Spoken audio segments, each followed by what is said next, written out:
Hello from Kingfisher, Oklahoma. Today we're looking at Ezra 5 and 6. Two prophets, Haggai and Zechariah, are prophesying around this time. We see their names mentioned here in Ezra, and we have the books later in the Old Testament to look at. Look forward to that when we get there. And they encourage the building of Jerusalem. However, we found out last time there are some adversaries. So the governor of the region under the Babylonian, Persian Mede Empire, whatever it is, questions them, and then letters go back and forth between the governor and the king, and they review what's happening. The governor's saying, look, goodness sakes, what's happening here? You're not supposed to be building. Well, then the Israelites say, hey, we weren't obedient to God, so the last temple was taken down. Now we've been able to set up the foundation and start building on it for this next temple. And they actually ask the king, would you please search the archives to verify that we've been allowed to build? And so King Darius searches, and they find, sure enough, that they're right. The Jews are right. That the decree was given back in Cyrus's day, and they are allowed to build there. So King Darius sends back to the governor and says, hey, not only are you to allow them to continue to build, but you need to furnish some of the materials and help them out, anything they need. And if anyone stops them at pain of death, that will be the punishment.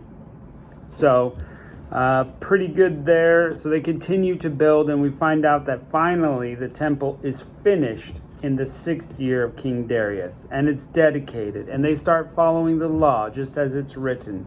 So you kind of get this whole different sense from the book of Ezra that really the exile had the effect it meant to, that it was meant to, that they're repentant. They're ready to follow God. They're not doing their own thing. We'll see how that lasts and what happens there. But 6 years of Darius, temple dedicated. They follow the law, and they celebrate Passover together. So it's been, over 70 years since they've really celebrated the Passover the right way, and with the temple and all of that. So they're excited for this. And we see things are kind of feel like they're moving smoothly along. So let's check it out. Ezra chapter 5. The prophets, Haggai the prophet, and Zechariah the son of Iddo, prophesied unto the Jews that were in Judah and Jerusalem in the name of the God of Israel, even unto them. Then rose up Zerubbabel the son of Shealtiel, and Jeshua the son of Jozadak, and began to build the house of God which is in Jerusalem. And with them were the prophets of God helping them. What a great little couple of verses there. It's kind of encouraging. At the same time, they came to them Tatnai, governor on this side of the river, and Shetharboznai and their companions, and said to them, who commanded you to build this house and to make this wall? And we said unto them after this manner, what are the names of the men that are making this building?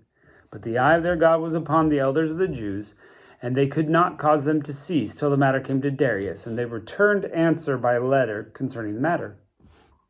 The copy of the letter that Tatnai, governor on this side of the river, and Shetharboznai and his companions, the Apharsachites, were on this side of the river, sent to King Darius. They sent a letter unto him, wherein was written thus, unto Darius the king, all peace. Be it known unto the king that we went to the province of Judea, to the house of the great God, which is builded with great stones, and timber is laid in the walls, and the work goeth fast on, and prospereth in their hands. So it's really working. God's blessing them.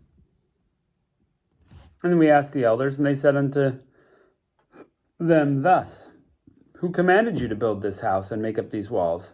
And we asked their names to certify thee, that we may write the names of the men who were chief among them. And thus they answered, saying, we are the servants of the house of God, of heaven and earth, and built the house that was builded these many years ago, which a great king of Israel builded and set up. That was Solomon. But after that our fathers had provoked the God of heaven unto wrath. He gave them into the hand of Nebuchadnezzar, king of Babylon, the Chaldean, who destroyed this house and carried the people into Babylon. This is all just review. It's historical. We've read through this, right?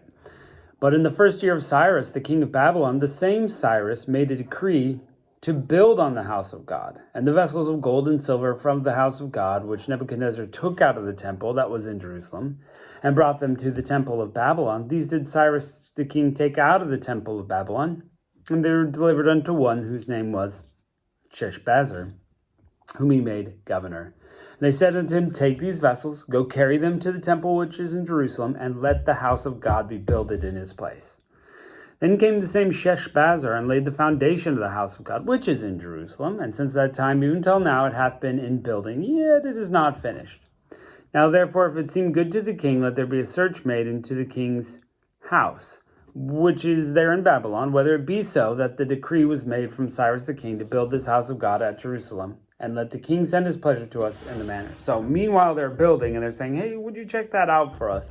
They don't stop this time. They're just going to keep going. They feel like God is blessing them. Ezra chapter 6. Then Darius the king made a decree, and search was made in the house of the rolls where the treasures were laid up in Babylon. And there was found at Achmetha, in the palace that is in the province of the Medes, a roll, or a scroll, and therein was a record written. In the first year of Cyrus the king, the same Cyrus the king, made a decree concerning the house of God at Jerusalem. Let the house be builded, the place where they offered sacrifice, and the foundations thereof be strongly laid, and the height thereof 80 cubits, and the breadth thereof 80 cubits, with 3 rows of great stones, and a row of new timber, and let the expenses be given out of the king's house. This is so incredible that a foreign king is moved by God and is like, hey, you guys go over there, you build it, I'll pay for it. Amazing. When God moves, you better watch out. It's going to happen. 3 rows of great stones, new row of timber, the expenses to be out of the king's house. Also let the golden and silver vessels of the house of God, which Nebuchadnezzar took forth out of the temple, which is at Jerusalem, and brought unto Babylon, to be restored, and brought again unto the temple, which is in Jerusalem, every one to his place, and place them in the house of God. Now therefore Tatnai the governor beyond the river, Shetharboznai, and your companions, the Apharsachites, which are beyond the river, be far from thence. Let the work of this house of God alone, let the governor of the Jews and the elders of the Jews build this house of God in this place. Moreover, I decree that you shall do to the elders of the Jews for the building of this house of God, that the king's goods, even of the tribute beyond the river, forthwith expenses be given unto these men, that they not be hindered. So this is twice now. First Cyrus, and now Darius is saying, hey, that's how it is, that's how it is. We're going to let them build it, and we're going to fund it. It's amazing. God doesn't need your money, by the way. That's not what tithing is all about. It's about your faithfulness to him. But when God blesses, he doesn't need your money. He doesn't need your wealth, your riches. He can make someone else pay for it, I guess. Verse 9, at that which they have need, both young bullocks and rams and lambs, for the burnt offerings of the God of heaven, wheat, salt, wine, and oil, according to the appointment of the priests which are in Jerusalem, let it be given to them day by day without fail. So even fund the priests. That they may make sacrifices of sweet savors unto the God of heaven, and pray for the life of the king and his sons. Also I have made a decree that whatsoever shall alter this word, let a timber be pulled from his house. Not whosoever, not whatsoever, I apologize. Whosoever shall alter this word, let a timber be pulled from his house, and being set him up, let him be hanged thereon, and let his house be a dunghill for this. Ugh. Pretty radical punishment. Hey, if you're going to change what I say, you're going to be hung. And the God that hath caused his name to dwell there, destroy all the kings and all the people that shall put their hand to the altar to destroy this house of God, which is at Jerusalem. Interesting. That actually happens, right? The Romans die out after they take down the second temple. So, interesting. I, Darius, have made decree, let it be done with speed.